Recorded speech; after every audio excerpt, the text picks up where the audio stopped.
প্রাণ পাখি রে আমার কারো ময়না রে, একদিন তো যাইবা পাখি উড়িয়া, একদিন তো যাইবে পাখি ছাড়িয়া। বলেন আমার প্রাণ পাখি রে আমার কারো ময়না রে, আমার প্রাণ পাখি রে আমার কারো ময়না রে, একদিন তো যাইবা পাখি ছাড়িয়া, একদিন তো যাইবা পাখি উড়িয়া। বড়ই পাতার গরম পানি গোসল করাইয়া আনি, সাদা কাপড় দিবে তোমায় পরাইয়া, সাদা কাপড় দিবে তোমায় পরাইয়া। আমার প্রাণ পাখি রে আমার কারো ময়না রে, একদিন তো যাইবা পাখি ছাড়িয়া, একদিন তো যাইবা পাখি ছাড়িয়া। ছেলে মেয়েরা পাশে বসে কান্দিবে পাগলের বেশে, চোখের জলে পড়বে কোরআন খুলিয়া, চোখের জলে পড়বে কোরআন খুলিয়া। আমার প্রাণ পাখি রে আমার কালো ময়না রে, আমার প্রাণ পাখি রে আমার কালো ময়না রে, একদিন তো যাইবা পাখি উড়িয়া। মারহাবা বলেন না। কোন 70টা কন্যা সন্তান জীবিত কবর দিয়েছে? কয়টা? সর্বশেষে যেটাকে কবর দিয়েছে নাম ছিল জামিলা। এত সুন্দর বিবি কন্যাটাকে বন্ধ লুকিয়ে রেখেছিল। যখন মেয়েটা প্রাপ্ত হলো, সুন্দর ফুটফুটে চেহারা হলো, তখন বিবি মনে করেছে আমার স্বামী এই বাচ্চাটাকে দেখলে হয়তো বা তার মনের হিংস্রতা দূর হয়ে যাবে। তারপরেও ও বন্ধু মেয়েটাকে তার সামনে নিয়ে আসলো, কিন্তু ওই দাহিয়াতুল কলবির মনের ঘর থেকে হিংস্রতা বন্ধ হলো না। তাকে সফরের উদ্দেশ্য করে নিয়ে গেল, নিয়ে যাওয়ার পরে তাকে গর্ত খনন করে গর্তের মধ্যে ঢুকিয়ে তাকে পাথর নিক্ষেপ করে মেরে ফেললো। মেয়েটা বারবার বলাচ্ছে বাবা বাবা গো, জীবনে কোনো দিন তোমার সামনে বাবার পরিচয় নিয়ে আসবো না, ছেড়ে দাও না, আমাকে পৃথিবী থেকে বিদায় করে দিও না। পাষাণ হৃদয়ে গলল না। বন্ধু সুন্দর ফুটফুটি কন্যাটাকে পর্যন্ত হত্যা করে দিলাম। হত্যা করার পরে বন্ধু তার হৃদয় রাজ্যে আল্লাহ রাসূলের ভয়, আল্লাহর ভয়ে বন্ধু প্রবেশ করলো। আমার নবী সরকারে মদিনা ইমামুল মুরসালিনের কাছে গেলেন ক্ষমা চাওয়ার জন্য। তখন আমার নবী বললেন, সত্যিকারের অর্থে যদি তুমি আল্লাহর কাছে ক্ষমা চাইতে পারো তাহলে আল্লাহ রাব্বুল আলামিন তোমাকে ক্ষমা করে দিবে। তবে তোমার শর্ত আছে, রাসূলের সাথে তোমাকে পুনরায় আবার কথা বলে সবকিছু সমাধান করে রাসূলের সাথে পড়ে নাও মধুর কালেমা, জোরে জোরে কন্যা সুবহানাল্লাহ। বন্ধুরা আমার মূল বিষয় আপনাদেরকে বোঝানোর বিষয় হলো একটা একটা করে 69টা কন্যা সন্তান জীবিত কবর দেওয়ার পরেও তিনি ক্ষমা পেয়েছেন। বন্ধুরা আমার জোহাইনা গোত্রের এক মহিলা, হাদিস শরীফের মধ্যে এসেছে জোহাইনা গোত্রের এক মহিলা ব্যভিচারের মাধ্যমে বন্ধু সন্তান ধারণ করলো। সন্তান ধারণ করার পরে তার বাবা নবীজির কাছে নিয়ে আসলো। নবীজির কাছে যখন নিয়ে আসলো, নবীজির কাছে নিয়ে আসার পরে বন্ধু নবীজি তাকে অর্ডার করলেন, তুমি তোমার কন্যাকে নিয়ে বাড়িতে চলে যাও। বাড়িতে চলে গেলেন, সুন্দর করে তাকে লালন পালন করতে থাকো, তার সেবা যত্ন করতে থাকো। বাচ্চা যখন প্রসব করবে, বাচ্চা প্রসব হওয়ার পরে আমার কাছে তাকে নিয়ে আসবে। লালন পালন করতে লাগলেন বন্ধু। লালন পালন করতে করতে বাচ্চা প্রসব হলো। আল্লাহর হাবিবের নির্দেশ অনুযায়ী আবার আল্লাহর হাবিবের কাছে নিয়ে আসলো। নিয়ে আসার পরে আল্লাহর হাবিব বললেন তার কাপড় দিয়ে তার বডিটা বেঁধে ফেলো। তার বডিটা বাঁধা হলো, তার জন্য গর্ত খনন করা হলো, তাকে গর্তের মধ্যে ঢোকানো হলো। পাথর নিক্ষেপ করতে থাকো, পাথর তাকে বন্ধু নিক্ষেপ করা হলো। পাথর নিক্ষেপ করতে করতে করতে করতে মেয়েটা ইন্তেকাল করলো। জোরে জোরে বলেন না নাউজুবিল্লাহ। এবার বন্ধু ওয়ার্ডার কার? আল্লাহর হাবিবের, যে তাকে পাথর মারতে থাকো। পাথর মারতে মারতে মারতে মারতে মারতে মারতে বন্ধু মেয়েটা ইন্তেকাল করলো। সকল সাহাবায়ে কেরাম আশ্চর্য হয়ে গেল, চিন্তায় পড়ে গেল। আল্লাহর আল্লাহর হাবিব সরকারে মদিনা যাকে আল্লাহ রাব্বুল আলামিন রহমত হিসেবে পাঠিয়েছেন, সেই রহমত নবী অর্ডার করলেন, তাকে গর্তের মধ্যে ঢুকিয়ে তাকে পাথর নিক্ষেপ করে মারা হলো। কিন্তু সবাই চিন্তা করতেছে ওই মেয়েটার জানাজা কে পড়াবে। চিন্তা আছে না নাই? মেয়েটার জানাজা কে পড়াবে?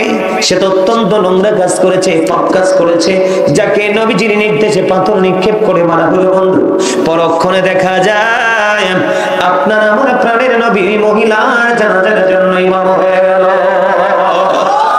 আর জোরে বলেন না সুবহানাল্লাহ। বন্ধু,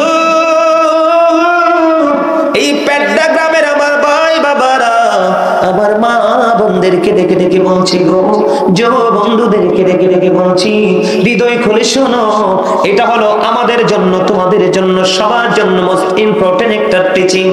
দাদা ভাই কি বলেন? দেখেন, আমার নবীজি অর্ডার করছে তাকে পাথর মারো যতক্ষণ পর্যন্ত মৃত্যুবরণ না করে। কিন্তু মৃত্যুবরণ করার পরে তারা জানাজার ইমাম হয়ে গেলেন আপনার আমার প্রাণের নবী। বন্ধু, এখানে একটা জিনিস আমি আপনাদেরকে শেয়ার করতে চাই। আল্লাহর হাবিবকে একদিন এক ব্যক্তির জানাজার জন্য ডাকা হলো। আল্লাহর হাবিব বললেন, একটু খেয়াল করবেন কি বলতে চাই, সে কারো কাছে ঋণী আছে কিনা। তিনি বললেন 2টি দিরহাম মাত্র ঋণী আছে। কয়টি দিরহাম? আমার নবী বললেন 2টি দিরহাম তার কাছে একজন এখনো পর্যন্ত পাও না, আমি নবী তার জানাজা পড়াবো না। সুবহানাল্লাহ বলেন না কেন? কি করব না?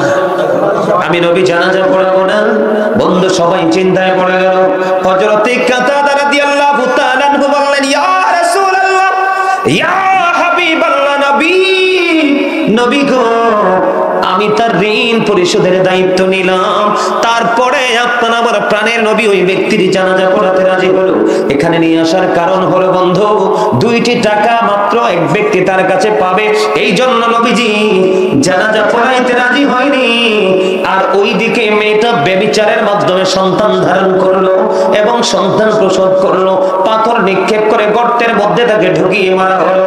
তারপরেও কেন গো নবী স্বইচ্ছায় তার জানাজায় রাজি হয়ে যায়? চিন্তায় পড়ে গেল বন্ধু। নবীজি জানাজার কাজ সম্পূর্ণ করে ফেললেন। কেউ তো সাহস করে না, কেমন করে গো প্রাণের নবীকে প্রশ্ন করব।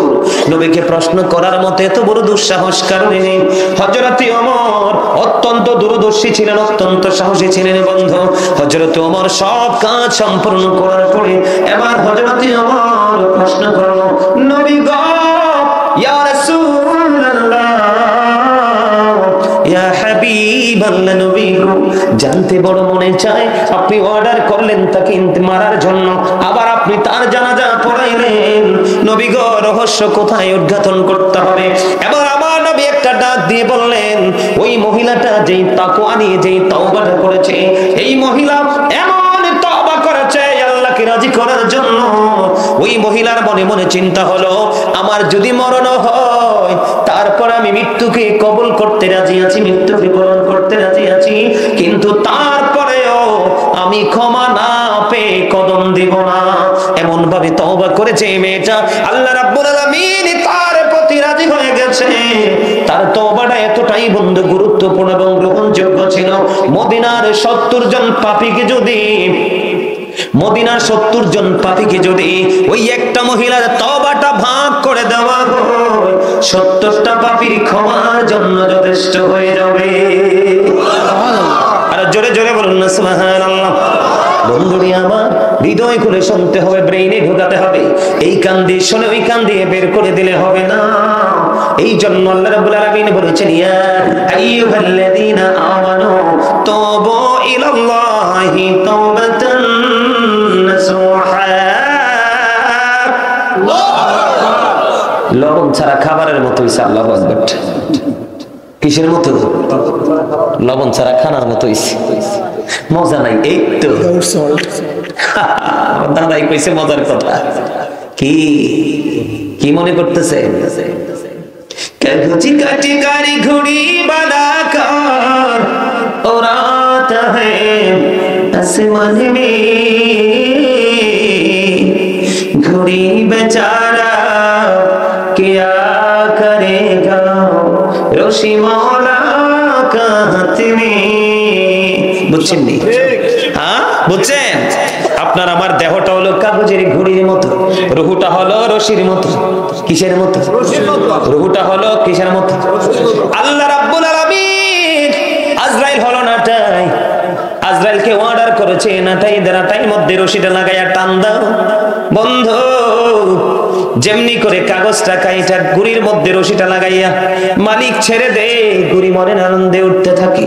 মালিকের যখন সময় হয়, মালিক নাটাই ধরে টানতে থাকে রে, গুড়ি মালিকের হাতে আসতে বাধ্য। ঠিক তুমি আমি আমরা সবাই বন্ধু ঠিক কাগজের ঘড়ির মতো, আত্মাটা হলো রশির মতো, আজরাইল হলো নাটাইয়ের মতো।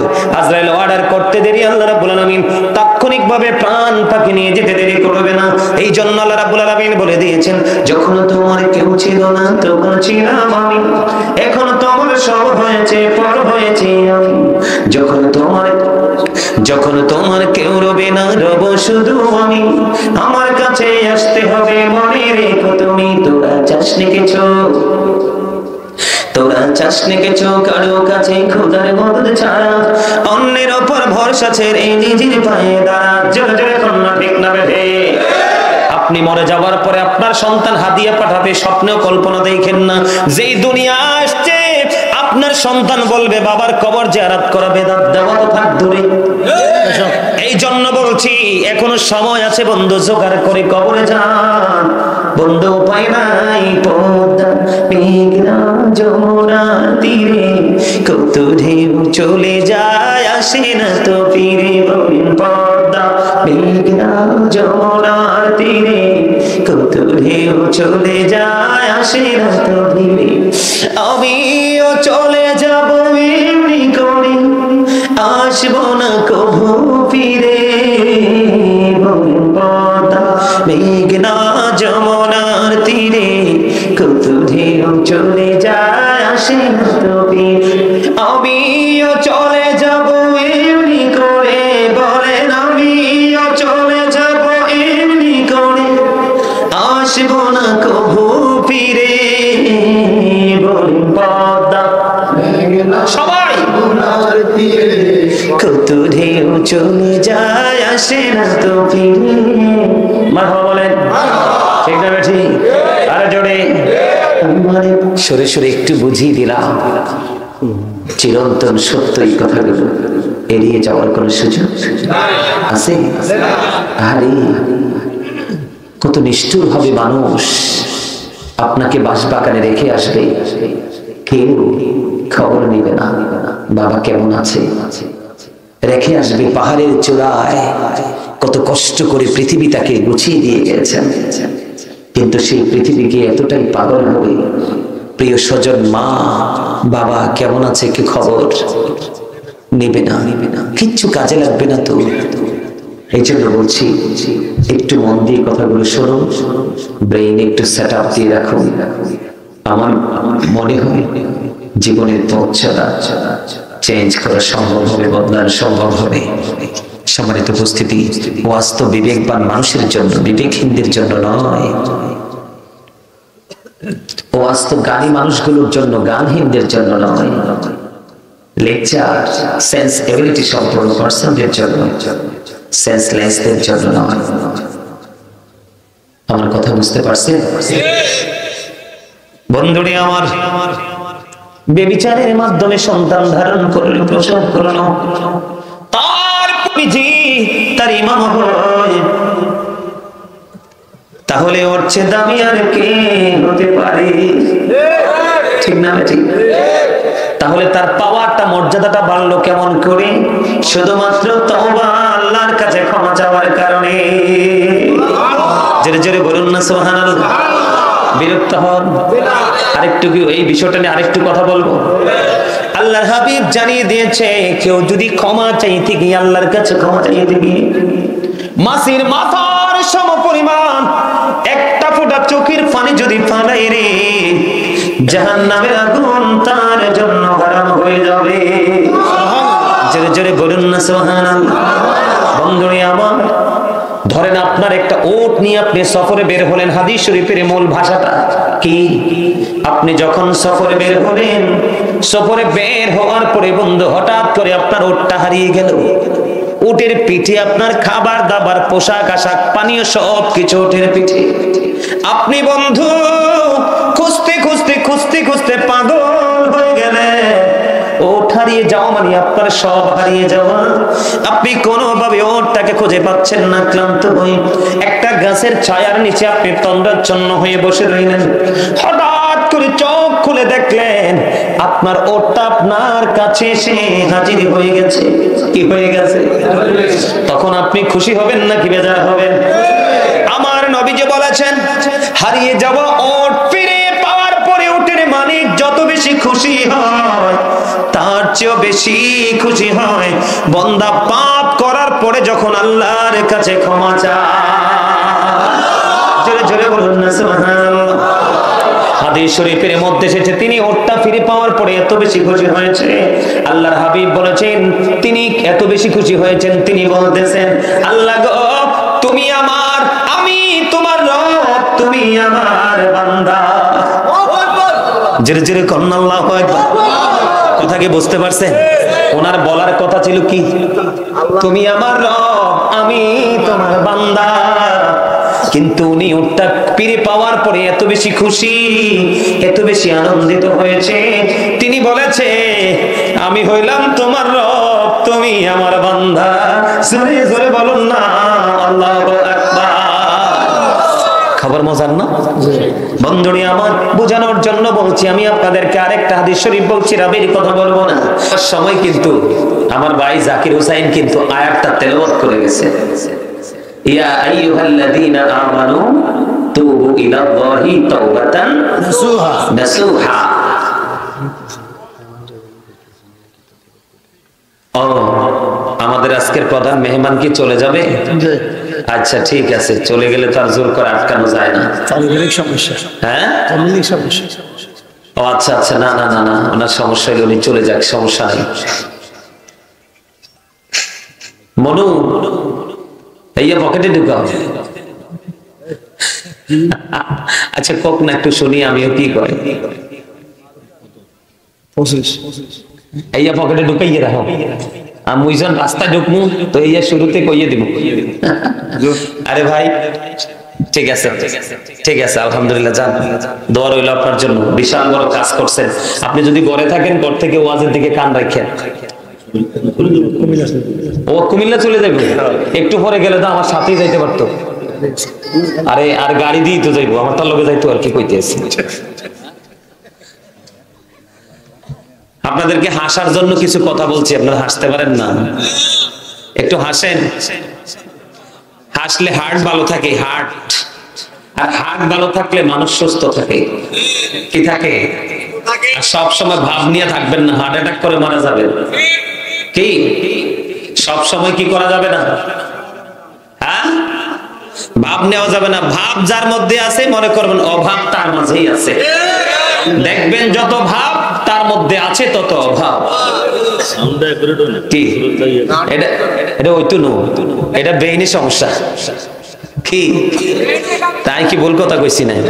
হ্যাঁ, মেমোরিতে সমস্যা হইলে তো উল্টা পাল্টা কথা বের হয়, ঠিক না? তো এটা যন্ত্রের সমস্যা, এতে তো দোষ নাই। কি বন্ধুরা আমার, আল্লাহ রাব্বুল আলামিন জানিয়ে দিয়েছেন ইয়া আইয়ুহাল্লাযীনা আমানু তুবু ইলাল্লাহি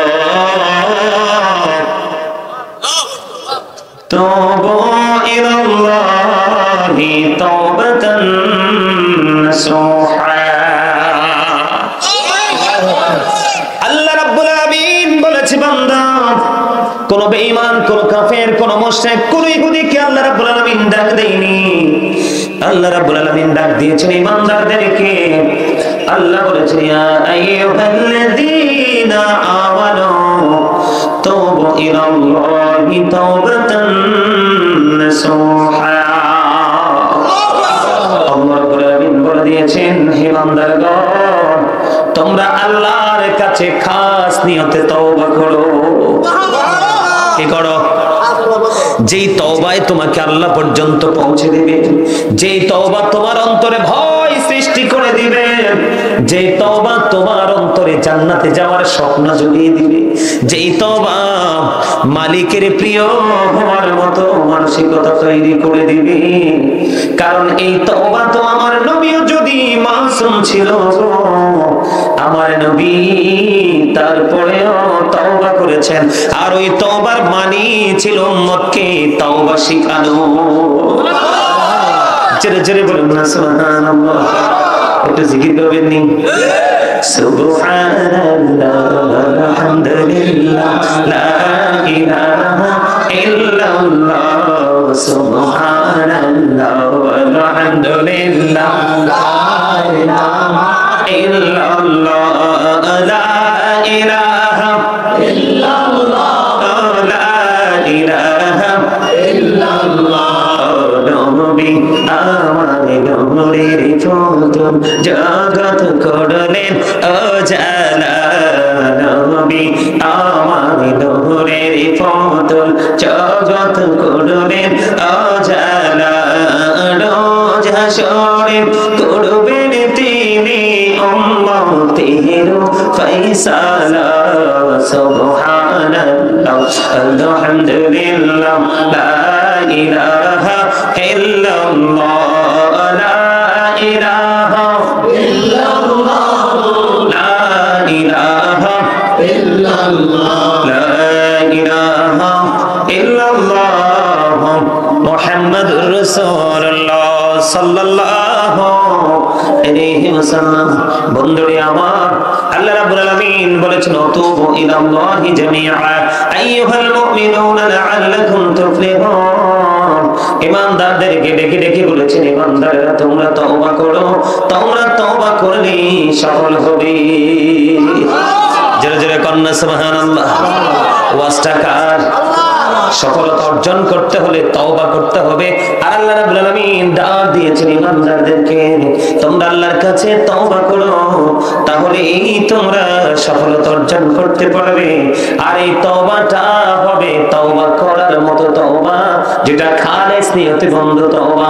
আমার আল্লাহ দাঁড়িয়ে দিয়েছেন, তওবা করো, আল্লাহ রাব্বুল আলামিনের দিদার পর্যন্ত পৌঁছে যেতে পারবে। ও বন্ধু, তওবাটা মিনিংটা কি, মূল সারমর্মটা কি, তওবা মানেটা কি?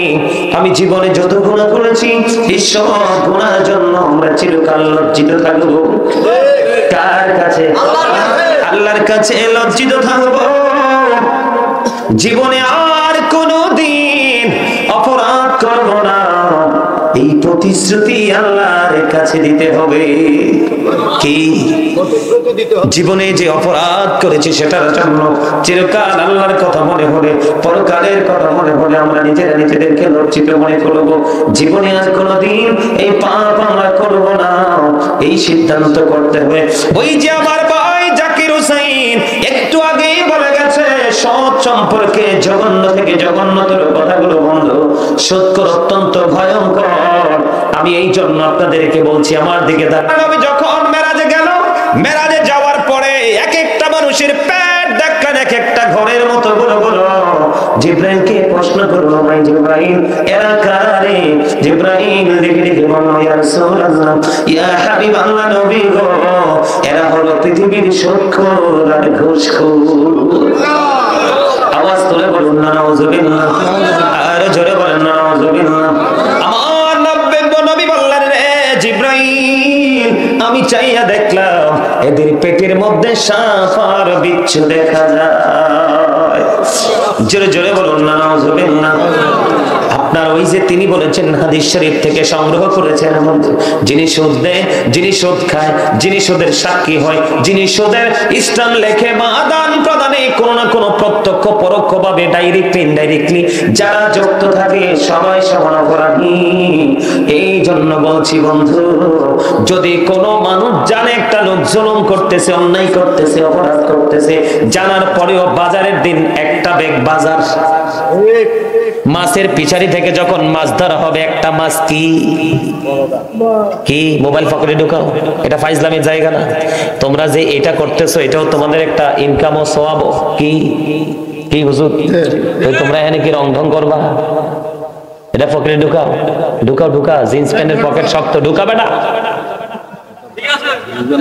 আপনারা জানেন না তো, আপনারা জানেন না বাংলাদেশ একেবারে গজবের ধার প্রান্তে, একেবারে গজবের ধার প্রান্তে। আপনারা কল্পনা করতে পারবেন না যুব সমাজ যে কতটা নষ্ট হয়েছে। এই যে মুরব্বীগুলো দেখেন, আমি আসার পরে দেখছি আমার দাদা অসুস্থ, এতক্ষণ শুয়ে ছিল, তারপরে এখন উঠতে বসতে, তারপরে ওয়াজ ছাড়ে নাই। আসার সময় দেখছি দোকানের পাশে বৈশা বৈশা ঠ্যাঙ্গের উপরে ঠ্যাং দিয়ে মিয়া মোবাইল টিপতেছে। কি করতেছে? মুরব্বীদের অন্তর আল্লাহ রাসূলের ভালোবাসায় ভরা। বর্তমান যুবক যুবতীদের, ম্যাক্সিমাম যুবক যুবতীদের অন্তর হিংসা, নোংরামি আর আত্মপরিমায় ভরা। আমার কথাগুলো একটু খারাপ লাগবে, কারণ আমার খুব মূল্যবান কথা তো তিনটা। কি হক কথা তিনটা হইলে কি হইছে? আল্লাহ কয় অকৌলু কাওলান সাদীদা, আল্লাহ বলে সেই দা রাইট থিং। সত্য বলেছিলেন কে? আল্লাহ। তার এখান থেকে সত্য আমাদের কাছে আসছে কার মাধ্যমে? রাসূলের মাধ্যমে। Hazrat Muhammad sallallahu alaihi wasallam was born in our country. His father's name was Abdullah. His mother's name was Jamina. His father said died before he was born. He lost his mother in his childhood. He was very truthful. আমার নবী ছিলেন শ্রেষ্ঠ সত্যবাদী। আর শুধু সত্যবাদী নেই, আমেরিকার গবেষক মাইকেল এইচ হার্ট 100 জন প্রভাবশালী তালিকা করেছেন। তিনি তালিকায় বলেছেন the 100 ranking of the most influential person in the history. 100 জন প্রভাবশালীর তালিকায় করার পরে তিনি সবচেয়ে সেরা চ্যাম্পিয়ন করেছেন আপনার আমার প্রাণের নবী কি। ওয়া ইন্নাকা লাআলা খুলুকিন আযীম। You are good character. আমার নবী ছিলেন শ্রেষ্ঠ চরিত্রের, উত্তম চরিত্রের অধিকারী। আর আমরা সেই নবীর উম্মত হয়ে আমরা হচ্ছে you are characterless, চরিত্রহীন। কথা বলেন না কেন? জিনা করলেই শুধু চরিত্রহীন নয়, জিনার বাইরে অসংখ্য চরিত্রহীন হওয়ার জন্য রাস্তা খোলা। সেই রাস্তায় অলরেডি মুসলমান ঢুকে গেছে। কাকে? হিন্দু, খ্রিস্টান, বৌদ্ধ, ইহুদি, নাসারা, এদের ধর্মের কোনো অস্তিত্ব নাই, কারণ তাদের ধর্মের স্রষ্টা হলো শয়তান। কি? আর আল্লাহ বলতেছে আমাদের কি, শয়তান is the eternal enemy of the believers. ঈমানদারদের প্রকাশ্য শত্রু হলো শয়তান। কিন্তু প্রকৃত মুমিন যারা, আল্লাহ তাদের সম্পর্কে ওয়াজ করতেছে ইন্না কাইদা শাইতানি কানা দাঈফা। আল্লাহ বলেছেন শয়তান ডিসিপশন ইজ ভেরি উইক। শয়তানের ধোঁকা মুমিনের জন্য একেবারে দুর্বল। আর কিছু করতে পারলো পবিত্র কাজের জন্য মুমিনকে আটকাতে পারবে না শয়তান। ওয়াজ করেছেন কে? আল্লাহ। আর যারা বলেন কে? আল্লাহ। এই জন্য বলছি যুব সমাজ ধ্বংস হয়ে গেছে। বাংলাদেশে একেবারে গজবের ধার প্রান্তে শুধুমাত্র এই মোবাইল নামক অভিশাপ। কে নাম ভুল বলছি? পৃথিবীর খবরে তো নাই, তার নিজের খবরে তো নাই। কিছুদিন আগে আপনার ওই যে নোয়াখালী শ্যামবাগ এক রাস্তায় এক ছেলে সাইকেল করে যাচ্ছে, তো মোবাইলে কি লাগায় লক, এগুলো লাগাইছে, সাইকেল চাপতেছে, খবর নাই। ওই যে মিউজিকের তালে তালে রাস্তায় পাশে দিয়ে সিএনজি এসে বাড়ি দিছে, বাড়ির সাথে স্পট ডেড, জাগাত শেষ। এরকম অসংখ্য খেলা চলতেছে। বন্ধুরে আমার নবী, আপনার নবী সরকারে মদিনা, তিনি বলে দিয়েছেন, জানিয়ে দিয়েছেন, বন্ধু জানো তুমি একটা মানুষ সুদ খায়, এটা অনেক বড় অন্যায়, যেটা তার মায়ের সাথে জিনা করার সমান। তুমি জানার পরেও বন্ধু, একটা মাসের জন্য, একটা বাজারের জন্য, একটা পাঞ্জাবের জন্য, অথবা তোমার বাড়ির আঙ্গিনায় সমস্যা সমাধানের লক্ষ্যে তুমি অন্যায়কারীকে দিন দিন সাপোর্ট দিয়ে যাচ্ছ। আল্লাহর হাবিব বলে দিয়েছেন সুস্থ মস্তিষ্ক অপরাধকে, জুলুমকে সাপোর্ট দেওয়ার কারণে আল্লাহর হাবিব জানিয়ে দিয়েছে তুমি যখনই সাপোর্ট দিয়েছ তখনই তুমি মুসলমান থেকে খারিজ হয়ে গেছো। তুমি আর মুসলমান নাই। এই জন্য বলেছি বন্ধু, দাহিয়াত